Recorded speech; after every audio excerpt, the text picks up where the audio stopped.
Hello students, आप में से बहुत सारे बच्चे पैरामेडिकल की तैयारी कर रहे हैं। वो पैरामेडिकल चाहे 10th लेवल का हो चाहे बेटा 12th लेवल का हो। पैरामेडिकल में खासकर हम बात करेंगे डिप्लोमा और सर्टिफिकेट कोर्सेज की। तो ऐसे में अब आप देखेंगे कि आपका एग्जाम जो है वो 1 जून को होना है। और 1 जून के लिए आप देखेंगे अभी आपके पास बहुत ज़्यादा टाइम नहीं है चीज़ों को प्रिपेयर करने का। तो ये वो टाइम है जहाँ पर आपको जो इंपॉर्टेंट टॉपिक्स हैं उनको आपको कवर करना है, जहाँ से एग्जाम में सवाल आता है। तो आपके लिए मैं यहाँ पर कुछ ऐसे इंपॉर्टेंट टॉपिक्स लेकर आई हूँ और उन्हीं टॉपिक्स से रिलेटेड कुछ हम ऐसे 15 टॉप क्वेश्चंस करेंगे जो कि आपके पेपर पॉइंट ऑफ व्यू से बेहद इंपॉर्टेंट होंगे। तो सारे बच्चे जो क्लासेस में हैं वो सारे के सारे बच्चे क्या करेंगे, ये जितने भी मैं इंपॉर्टेंट क्वेश्चंस करा रही हूँ इनको प्लीज बहुत अच्छे तरीके से इनका रिविजन करेंगे, क्योंकि यहाँ पर मैं आपको कुछ कॉन्सेप्ट भी समझाऊंगी जो आपके पेपर पॉइंट ऑफ व्यू से इंपॉर्टेंट होगा। ठीक है, तो चलिए शुरुआत करते हैं। बाकी इस क्लास की जो पीडीएफ है वो आपको मेरे टेलीग्राम ग्रुप पर मिल जाएगी। टेलीग्राम ग्रुप पर मैं पीडीएफ शेयर कर दूंगी ताकि आपको क्वेश्चंस को रिवाइज करने में दिक्कत ना आए। राइट, तो आज जो हम क्वेश्चन करने वाले हैं वो हम क्वेश्चन करने वाले हैं ह्यूमन आई से रिलेटेड, या जिसे हम कहते हैं मानव नेत्र। आप सभी को पता है कि जो हमारी आंख है वो क्या है, वो एक सेंस ऑर्गन है, संवेदनशील अंग है। अगर आंखें ना होती तो हमें चीजें नजर ना आती, हम इस दुनिया की खूबसूरती को ना देख पाते। तो आंखें जो है वो हमारी बॉडी का एक बहुत ही महत्वपूर्ण पार्ट है। राइट, अब ये जो आंख है, इस आंख का आकार जो है वो एक गेंद जैसा होता है, एक बॉल जैसा आकार होता है। तो कई बार तो यही सवाल आता है कि आई बॉल का साइज कितना है या इसका जो डायामीटर है वो कितना होता है। तो लगभग 2.3 से लेकर 2.5 सेंटीमीटर हमारी आई बॉल का डायामीटर होता है, ये भी आपको याद रखना है। अब जो ये आंख आप यहाँ पे देख रहे हो मेरे बैकग्राउंड में, ये जो आपको बीच वाला जो पोर्शन नजर आ रहा है इसको हम प्यूपिल कहते हैं, इसको हम पुतली कहते हैं। और साइड में जो आपको ये वाला पोर्शन नजर आ रहा है इसको हम आइरिस बोलते हैं, जो कि पुतली के आकार को नियंत्रित करता है। जब आप किसी बहुत ज्यादा रोशनी भरे जगह पर होगे तो ये पुतली का साइज छोटा हो जाता है ताकि आपकी आंखों में कम से कम लाइट जाए। और जब आप किसी अंधेरे कमरे में होते हैं तो पुतली का आकार बढ़ जाता है ताकि आपकी आंखों में मैक्सिमम लाइट जाए। राइट, इसके अलावा जो ये व्हाइट वाला पोर्शन आप देख रहे हो उसको हम स्कैलरा बोलते हैं। यहाँ पर आपको पलके नजर आएंगी जो लगातार झपकती रहती हैं ताकि धूल मिट्टी डस्ट जो है वो आपकी आंखों के अंदर ना जाए। अब कुछ और कॉमन बातें जानेंगे ह्यूमन आई के बारे में। तो ह्यूमन आई जो है वो एक बॉल की तरह है, जैसे आपको यहाँ पे नजर आ रहा है। हमारा स्कल यानी जो खोपड़ी है, खोपड़ी के ऊपरी भाग में हमारी दो आंखों मतलब आंखें कितनी होती हैं, 2 होती हैं। तो यहाँ पर ये फिट होती हैं, याद रखेंगे। यहाँ पर एक पारदर्शी झिल्ली होती है जिसको हम कॉर्निया कहते हैं, क्योंकि लाइट जो है बच्चों वो कॉर्निया के माध्यम से ही आपकी आंखों में प्रवेश करती है। तो कॉर्निया क्या है? कॉर्निया एक ट्रांसपेरेंट झिल्ली है जिसे हम पारदर्शी मेम्ब्रेन बोलते हैं, या पारदर्शी झिल्ली है जिसने हमारी आंख को पूरे तरीके से कवर कर रखा है, याद रखेंगे। लाइट जो है, प्रकाश जो है वो इसी के माध्यम से आंखों में एंटर करता है, याद रखेंगे। अगर कॉर्निया ना हो तो व्यक्ति ब्लाइंड हो जाएगा। तो बाहर से जो लाइट आंखों में अंदर एंटर कर रही है वो कॉर्निया के माध्यम से कर रही है, याद रखेंगे।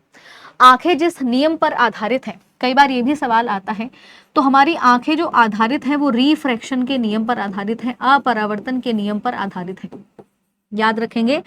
रिफ्रैक्शन ऑफ लाइट, प्रकाश का अपरावर्तन, ये वो नियम है जिस नियम पर आधारित है हमारी आंखें। क्योंकि आंखों के अंदर लेंस होगा और लेंसेज जो होते हैं आपके रिफ्रैक्शन पर आधारित होते हैं, जो कि आप सभी बच्चों को पता है। ठीक है, तो कॉर्निया से लाइट एंटर करेगी, एंटर होगी फिर आपके प्यूपिल में। ये जो पार्ट आपको नजर आ रहा है इसको हम प्यूपिल कहेंगे। प्यूपिल के आकार को आइरिस नियंत्रित करता है, याद रखेंगे। यहीं पर अंदर आपको मिलेगा क्या? आपको मिलेगा यहाँ पर आपका, जिसे हम कहते हैं लेंस, जो आपको यहाँ पे नजर आ रहा है। ये जो लेंस है कॉन्वेक्स लेंस होता है हमारी आंखों में, और सिलरी मसल्स जो है वो लेंस को पकड़ कर रखती हैं। और इस तरीके से देखिए आप यहाँ पर जो ये रेटिना है जिसे हम आंख का पर्दा कहते हैं, यहाँ पर बेटा प्रतिबिंब बनता है। और आंख के पर्दे पर जो प्रतिबिंब बनता है वो वास्तविक बनता है और उल्टा बनता है। ठीक है, तो जो भी रेटिना पर जो भी प्रतिबिंब बना है उसकी जानकारी को ऑप्टिक नर्व्स, जिन्हें हम क्या कहते हैं, ऑप्टिक तंत्रिका कहते हैं, ये दिमाग तक लेकर जाएंगी। और ब्रेन क्या करेगा, इस इमेज को सीधा करके दिखाएगा, और ये काम विद इन अ सेकेंड होता है, याद रखना है। ठीक है, तो हमारी आंखों के बारे में बेसिक चीज है।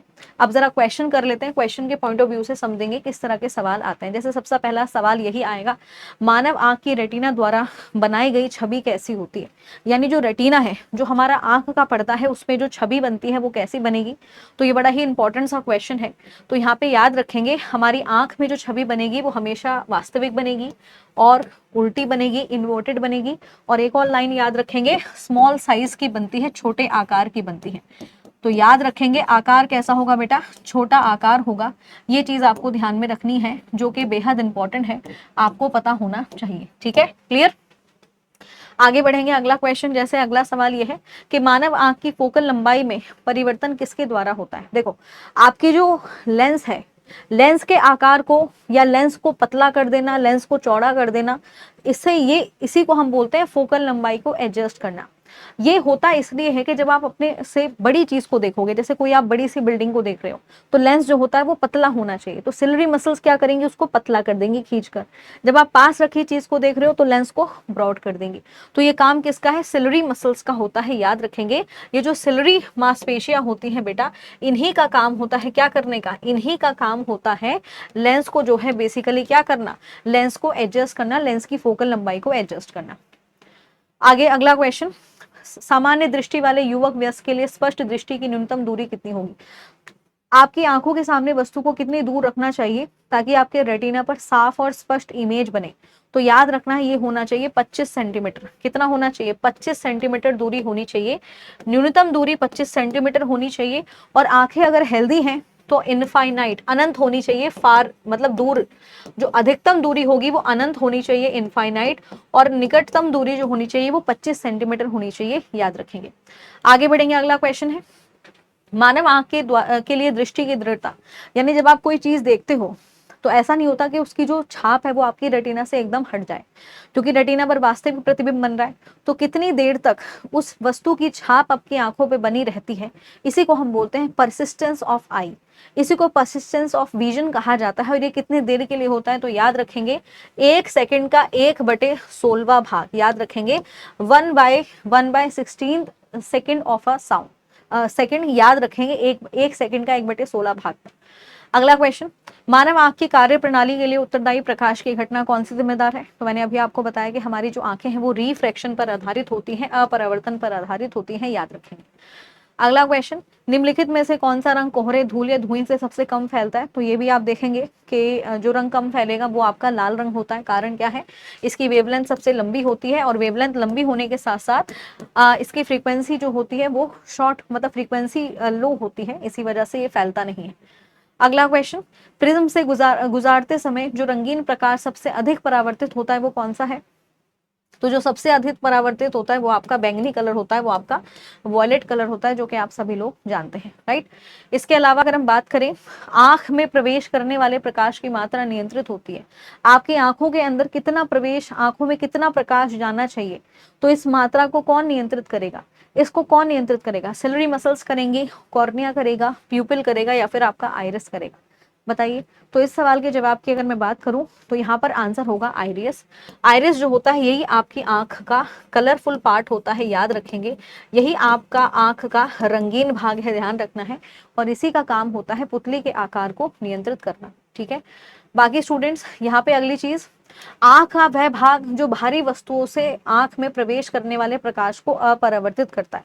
आपको ये भी बताना है कि आंख का वो कौन सा भाग है जो बाहर से लाइट आ रही है, उस लाइट को हमारी आंख के अंदर रिफ्रैक्ट करता है। लगभग 70% जो प्रकाश का रिफ्रैक्शन होता है वो इसी भाग की वजह से होता है। बताओ कौन सा भाग है, लेंस है, आइरिस है, कॉर्निया है, या फिर आपका पुतली है। तो याद रखेंगे इस क्वेश्चन का जो आंसर होगा वो आंसर हो जाएगा बेटा आपका कॉर्निया। कॉर्निया एक पारदर्शी झिल्ली है, याद रखेंगे, ये एक ट्रांसपेरेंट मेम्ब्रेन है, ये चीज आपको पता होनी चाहिए। अगला क्वेश्चन, रेटिना पर स्पष्ट छवि बनने के लिए फोकल लंबाई में परिवर्तन को क्या कहा जाता है। रेटिना पर साफ छवि बने, स्पष्ट छवि बने, तो लेंस के आकार में जो बार बार चेंजेस हो रहे हैं फोकल लंबाई में, इसको हम क्या बोलेंगे, इसको हम कहते हैं बेटा अकोमोडेशन, यानी आंखों का समायोजन इसको कहा जाता है, याद रखेंगे, अकोमोडेशन ऑफ आई इसको बोला जाता है। अगला क्वेश्चन है, मानव नेत्र में छवि कहाँ बनती है, यानी जो हमारा रेटिना है वहां पर छवि कहाँ पर बनेगी। रेटिना के पीछे बनेगी, रेटिना पर बनेगी, रेटिना के सामने बनेगी, लेंस और रेटिना के बीच में बनती है। तो याद रखेंगे इमेज जो होगी वो हमेशा रेटिना पर फॉर्म होगी, याद रखना है, रेटिना पर बनती है, याद रखेंगे।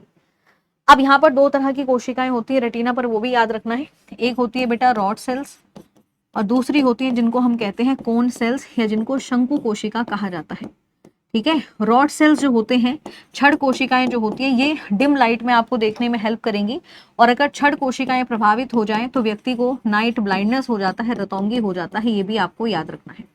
ऐसे में कौन, ये जो होती है ये रंग दिखाती है, कलर दिखाती है, अगर ये प्रभावित हो जाए तो व्यक्ति को क्या होगा, कलर ब्लाइंडनेस हो जाएगा, याद रखेंगे। तो ये कई बार एग्जाम में आता है, आपको पता होना चाहिए। ठीक है, क्लियर होगी बात यहाँ तक? चलिए, बहुत ही अच्छे, बहुत ही शानदार।